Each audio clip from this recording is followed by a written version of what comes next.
DSC ద్వారా త్వరలో teacher పోస్టులను భర్తీ చేస్తామని సీఎం రేవంత్ రెడ్డి అన్నారు. హైదరాబాద్లోని రవీంద్ర భారతిలో వందే మాతరం ఫౌండేషన్ ఆధ్వర్యంలో 10వ తరగతి ప్రభుత్వ పాఠశాలల టాపర్ విద్యార్థుల సన్మాన కార్యక్రమానికి సీఎం హాజరయ్యారు.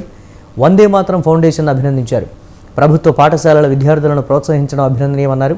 ఇప్పుడు సర్వీసుల్లో ఉన్న ఐఏఎస్, ఐపీఎస్లలో 90% మంది ప్రభుత్వ పాఠశాలల్లోనే చదివినట్లు సీఎం చెప్పారు. కొంతకాలంగా ప్రభుత్వ పాఠశాలలు నిర్వీర్యమవుతున్నాయన్నారు. ఒక్కో విద్యార్థి మీద ప్రభుత్వం 80,000 రూపాయలు ఖర్చు చేస్తోందన్నారు.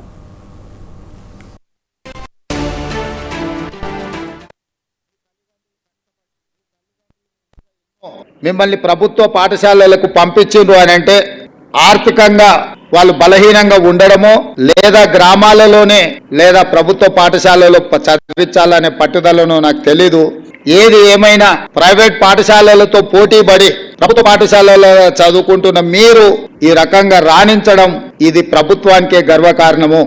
నారాయణ కాలేజీలో ర్యాంక్ సాధిస్తే నారాయణ గారు ఫోటో దిగి ఈ విద్యార్థులు నా కాలేజ్ అని చెప్పుకుంటాడు. ప్రభుత్వ పాఠశాలలో మీరు ఈరోజు రాష్ట్ర స్థాయిలో రాణించి ప్రతిభను చాటితే ఈ ప్రభుత్వం నాది, నా ప్రభుత్వంలో చదువుతున్న విద్యార్థులు మీరు రాణించిందంటే మీరందరూ మా విద్యార్థులు.